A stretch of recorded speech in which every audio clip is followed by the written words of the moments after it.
안녕하세요, 세모티 채널입니다. 오늘은 웹툰 호랑이 형님 캐릭터들에 대한 다양한 이야기들을 소개해 드릴게요. 자, 그럼 시작합니다.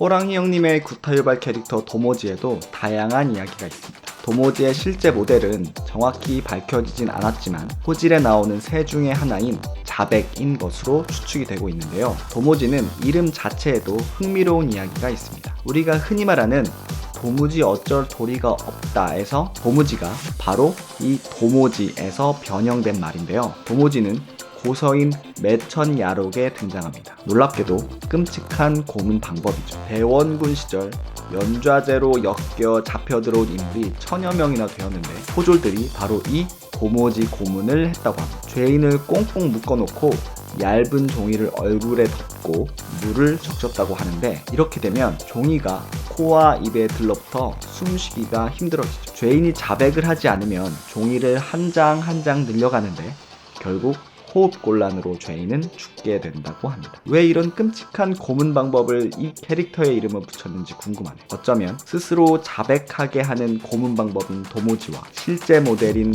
호질의 자백을 연결시켰을 수도 있겠네요.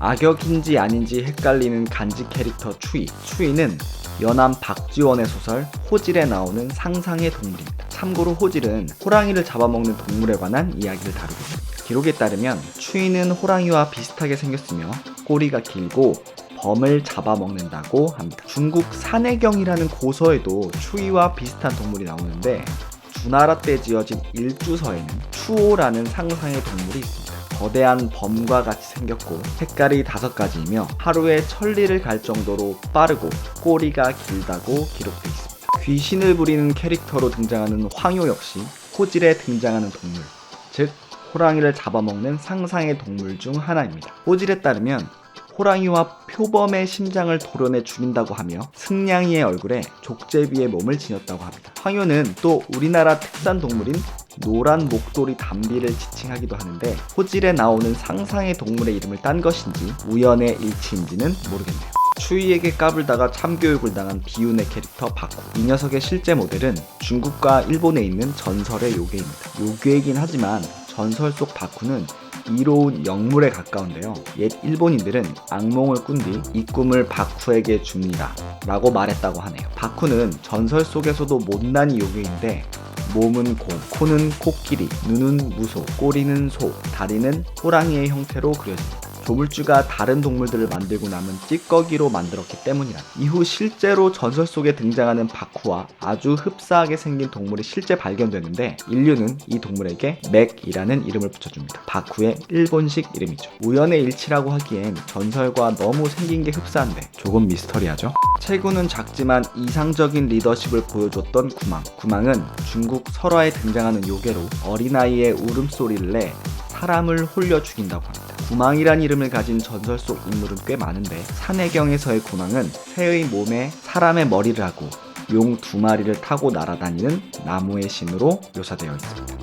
은근히 비중 있는 캐릭터인 녹치 역시 호질에 등장하며 호랑이 잡아먹는 원숭이가 모델입니다. 만화 속 캐릭터의 이빨이 초록색이라서 녹치라는 이름이 붙은 것으로 보이네요. 중국 산해경에도 비위와 비슷한 동물이 나오는데 바로 비비입니다. 산해경은 비비를 사람을 닮았으며 머리를 풀고 뛰어다니고 사람 고기를 먹는다고 설명하는데 비비라는 이름이 익숙하신 분도 있을 겁니다. 바로 개코 원숭이의 중국 이름이 비비이기 때문이죠. 현대에 들어서 개코 원숭이를 발견하고 전설 속 비비의 이름을 따서 붙인 것으로 보입니다. 아니면 진짜로 사람 잡아먹는 원숭이가 있었거나요. 화나면 무서운 무골의 실제 모델은 호질에 등장하는 활로 보입니다. 호질에 따르면 활은 뼈가 없는 연체 동물로 범에게 일부러 잡혀 먹힌 뒤 내장을 갉아먹는다고 하는 것. 호랑이 형님에 나오는 많은 캐릭터가 공포의 대상으로 여기는 흠원 역시 전설 속 동물입니다. 산해경에 따르면 흠원은 벌과 모습이 비슷하고 크기는 원앙새만하다고 하는데요. 새나 짐승을 쏘면 새와 짐승이 죽고 나무를 쏘면 나무가 말라 죽는다고 합니다. 원앙의 크기는 43에서 51cm 정도 되는데 현존하는 곤충 중 이 정도 크기가 되는 생물은 없습니다. 가장 큰 곤충이라고 해봤자 타이탄 하늘소로 16cm 정도 된다고 하는군요. 오늘은 역대급 웹툰 호랑이 형님에 등장하는 캐릭터들의 뒷이야기를 소개해봤는데요. 어떻게 재미있게 보셨는지 궁금하네요. 만약 재미있으셨다면 좋아요, 댓글, 그리고 구독 부탁드릴게요. 그럼 안녕!